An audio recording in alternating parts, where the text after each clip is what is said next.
Moi boas a todos e benvidos. A ver, xa sabemos que a poboación medra, que se organiza, pero como podemos dibuixar a millóns e millóns de persoas nunha soa imaxe?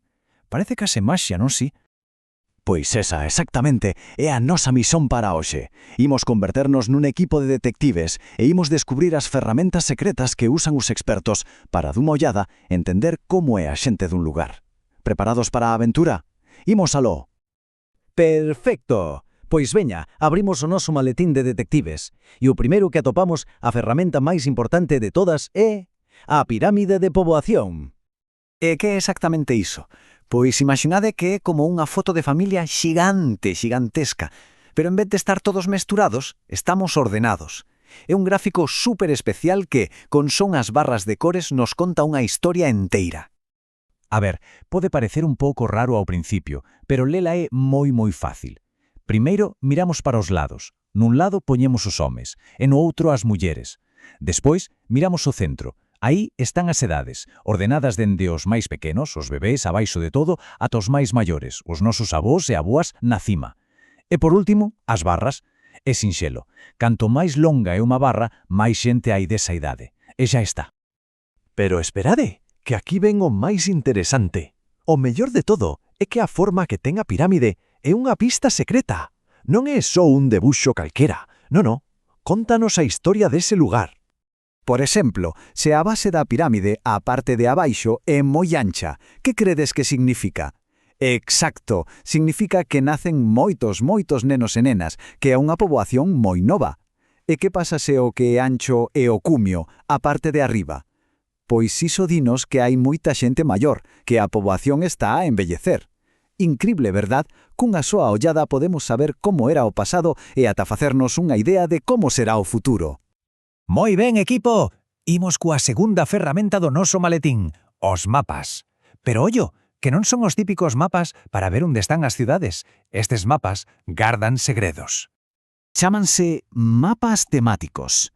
Son como os mapas do tesouro, pero en vez de buscar ouro, axúdanos a topar onde se concentran cousas importantes. Usan símbolos, cores, debuxos, todo para que poidamos entender o que pasa dunha soa ollada. Fixadevos neste exemplo. É un mapa de España. Se miramos a lenda, que é como a nosa chuleta para entender o mapa, vemos que cada símbolo significa algo distinto. Os puntos amarelos dinos onde hai risco de contaminación por pesticidas, os cadrados verdes onde hai vertedoiros. Así, sen ler casi nada, xa sabemos onde están os problemas. É superútil. Vale, e para rematar a nosa misión, imos ver un par de ferramentas máis.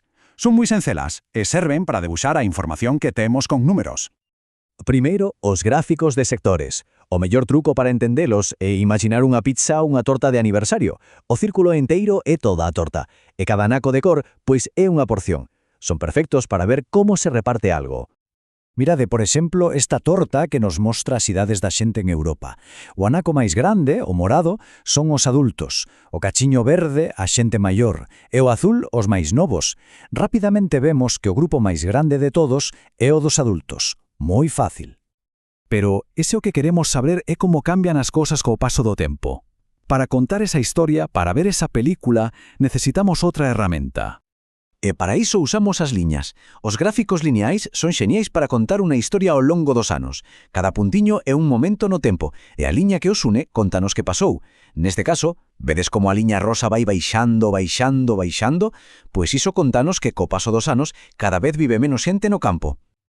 E con isto, misión cumprida. Xa temos o noso maletín de detective xeográfico cheo ata arriba. Levamos as pirámides de poboación para ver idade e sexo, os mapas temáticos para ver onde pasan as cousas, e os gráficos de sectores e de líneas para ver repartos e cambios no tempo.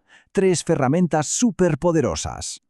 E agora, para rematar, lanzovos un reto final, detectives. Se fixéramos a pirámide de poboación da vosa clase, que forma tería? A base sería ancha, o cumio sería estreito. Habería máis rapaces ou máis rapazas? Pensadeo ben. Agora xa sodes expertos e estades listísimos para investigar. Ata a próxima.